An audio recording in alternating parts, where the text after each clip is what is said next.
మాజీ మంత్రి పెద్దిరెడ్డి కుటుంబ కబ్జాలు చేయని ప్రాంతాలు లేవని మంత్రి సత్యకుమార్ ఆరోపించారు. తిరుపతిలో ఆయన మాట్లాడుతూ తంబపళ్ళై మదనపల్లెతో పాటు ఎక్కడికి వెళ్లినా పెద్దిరెడ్డి కుటుంబం కబ్జాలకు పాల్పడిందని ధ్వజమెత్తారు.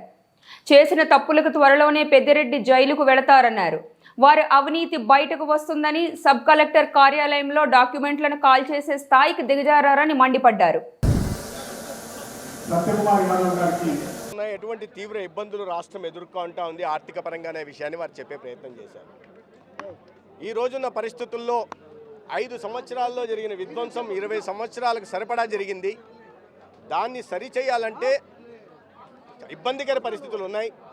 అయినప్పటికీ కూడా పూర్తిగా వెంటిలేటర్లోకి వెళ్ళిన రాష్ట్రాన్ని నరేంద్ర మోడీ గారి నాయకత్వంలో ఎన్డీఏ ప్రభుత్వం అందిస్తున్న సహకారం కారణంగా ఇవాళ వెంటిలేటర్ నుంచి బయటికి తీసుకొచ్చాం. ఆక్సిజన్ జరుగుతుంది, ఆక్సిజన్తో రాష్ట్రం నడుస్తూ ఉంది అని చెప్పారు. ఎందుకంటే రాష్ట్రం ఆదాయం పెంచుకోవడానికి అవకాశాలు లేని విధంగా రాష్ట్రాన్ని విధ్వంసం చేశారు.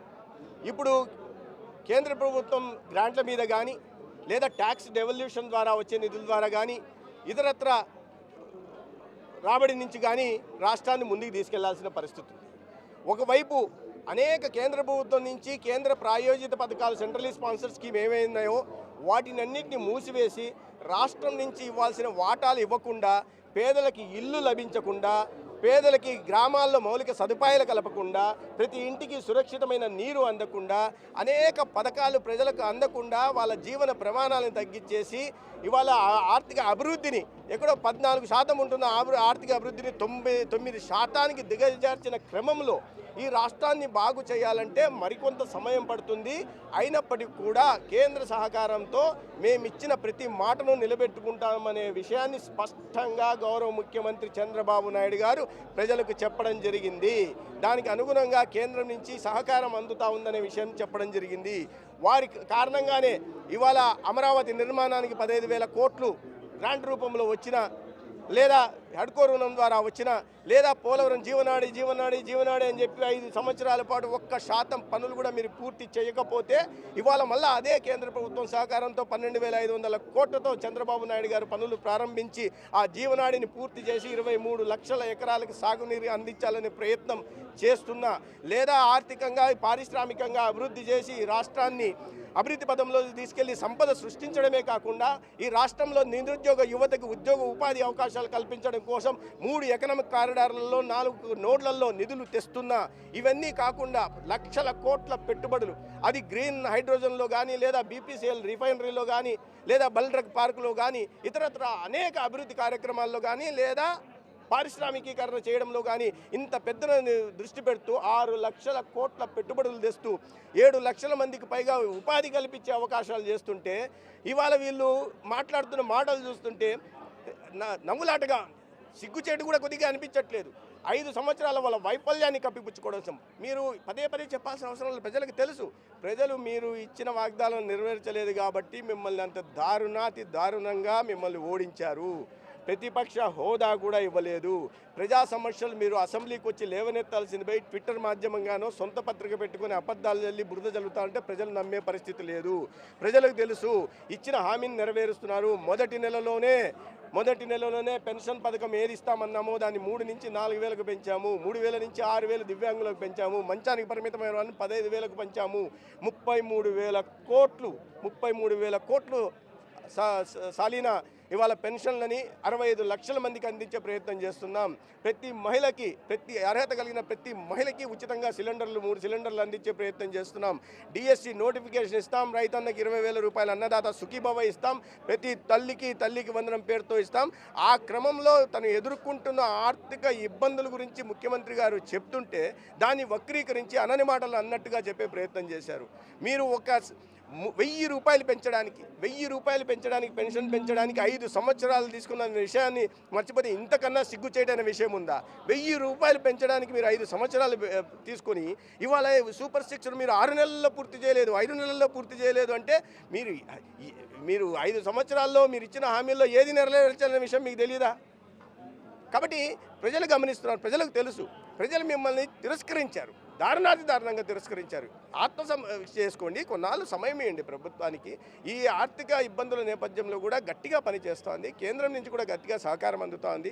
కేంద్రంలో రాష్ట్రంలో ఎన్డీఏ ప్రభుత్వం వస్తే ఎటువంటి లబ్ధి జరుగుతుందన్న విషయం మేము గతంలో చెప్పాం. అదేవిధంగా రాష్ట్రం ఇవాళ పారిశ్రామికకరంగా ముందుకెళ్తుంది, అభివృద్ధి పదంలో ముందు పరుగులు తీస్తూ ఉంది. రోడ్ల మీద గుంతలు పూడ్చే ప్రయత్నం చేస్తాం, గ్రామీణ ప్రాంతాల్లో సిమెంట్ రోడ్లు వేస్తున్నాం. గతంలో ఇవి ఏవీ లేదు. పంచాయతీలకు నిధులు ఇస్తున్నాం, పంచాయతీలు ప్రజలు ఆనందంగా ఉన్నారు. ప్రతి ఇంటికి క్రమం తప్పకుండా పెన్షన్ చేరుతుంది, ప్రతి ఇంటికి క్రమం చెప్పకుండా మీలాగా బియ్యం వ్యాపారం చేయకుండా పేదలకు అందాల్సిన బియ్యాన్ని కేంద్ర ప్రభుత్వం నుంచి వస్తున్న బియ్యాన్ని అందించే ప్రయత్నం చేస్తున్నాం. కాబట్టి ప్రజలు గమనిస్తున్నారు. ఇటు తప్పుడు ప్రచారాలు మానుకొని ఇప్పటికైనా ఒక నిర్మాణాత్మకమైన ప్రతిపక్ష పాత్ర పోటిస్తే కనీసం ప్రజలు మిమ్మల్ని గుర్తిస్తారు, లేకపోతే రాబోయే ఎన్నికల నాటికి మిమ్మల్ని భూస్థాపితం చేస్తారు అనే విషయాన్ని వైసీపీ వారు గుర్తుపెట్టుకోవాలి. విజయసాయి రెడ్డి గారు ఆయన రాజీనామా చేసిన దాంట్లో చెప్పారు, ఆయనకు బీజేపీకి ఏం సంబంధం నాకైతే తెలియదు. ఆయన బీజేపీలో నేను రాజకీయాలకు దూరంగా ఉంటున్నా, నేను ఒక పార్టీలో ఉండడం కారణంగా ఆ పార్టీ అంటే విరక్తి పుట్టింది. ఆ పార్టీ చేసిన పాపాలు చూసి నాకు ఒక వైరాగ్యం కలిగింది.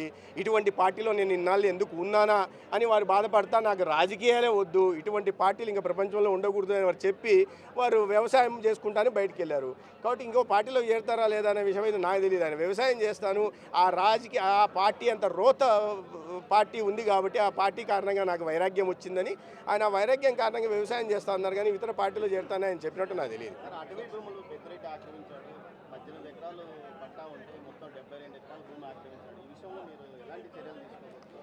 చర్యలు విచారణ ఇప్పుడు పెద్దిరెడ్డి గారు ఆక్రమించింది ఎక్కడ? మేము మొదటి నుంచి కూడా చెప్తున్నాం, ఆయన ఫ్యాక్టరీలు తెమ్మంటే దొంగ ఓట్ల ఫ్యాక్టరీలు తెచ్చాడని. సో ఆక్రమణలకు ఒకవేళ మీరు ఒక కేస్ స్టడీ పెద్దిరెడ్డి గారి కుటుంబం చేసిన పాపాలు అనేక యూనివర్సిటీలు, ప్రతిష్టాత్మక యూనివర్సిటీలు కేస్ స్టడీగా చేయాలి. ఇటువంటి మోసాలు, ఇటువంటి ఘోరాలు, ఇటువంటి పాపాలు, ఇటువంటి కబ్జాలు, ఇటువంటి అరాచకాలు ఒక కుటుంబం చేయగలదా రాజకీయాల్లో అనే విషయాన్ని వాళ్ళని కేస్ స్టడీగా తీసుకోవాల్సింది. వారు చేయని కబ్జా లేదు, వారు చేయని పాపం లేదు. అక్కడెందుకు తమ్మలపల్లి ప్రాంతానికి పోతే, మదనపల్లి ప్రాంతానికి పోతే ఎక్కడికి పోయినా కూడా కబ్జాలు చేశారు. చివరికి ఎంతకు బరితెగిచ్చారంటే వాళ్ళ పాపాలు బయటకు పడతాయని చెప్పి ఎంఆర్ఓ ఆఫీస్ని దాంట్లో ఉన్న డాక్యుమెంట్లను కాల్ చేసే స్థాయికి దిగజారారు. విచారణ జరుగుతుంది, ఖచ్చితంగా దోషులు తప్పించుకునే ప్రసక్తి లేదు.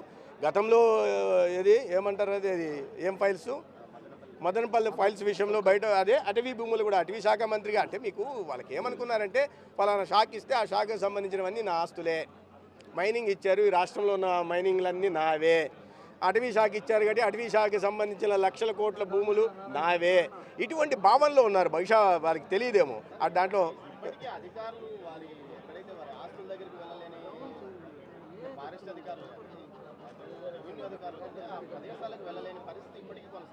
అటువంటిది ఏం లేదండి. అటువంటిది నేను అనుకోవట్లే. తిరుపతిలో కూడా మీకు తెలుసు, ఒక వీధిని కబ్జా చేసి గేట్లు పెట్టారు. గేట్లు పెడతానే మరుసటి రోజే గేట్లు తీసుకెళ్ళి కొడగొట్టారు, మరుసటి రోజే కొట్టారు. అటువంటిది ఏమన్నా ఉంటే ఎవరు అతీతులు కాదండి, చట్టానికి ఎవరు అతీతులు కాదు. పెద్దిరెడ్డి రామచంద్రారెడ్డి గారు కాదు, పెద్దిరెడ్డి మిథున్ రెడ్డి గారు కాదు, ఎవరైనా సరే ఏ స్థాయి వ్యక్తులైనా సరే ఆ తప్పు విచారణ జరుగుతుంది. విచారణ తర్వాత కటకలరాలు లెక్క పెట్టాల్సిందే. వాళ్ళ నాయకుడు జగన్మోహన్ రెడ్డి గారే పెట్టారు. వీళ్ళు మాత్రం అతీతులు కాదు, వీళ్ళు కూడా పెట్టాల్సి వస్తుంది.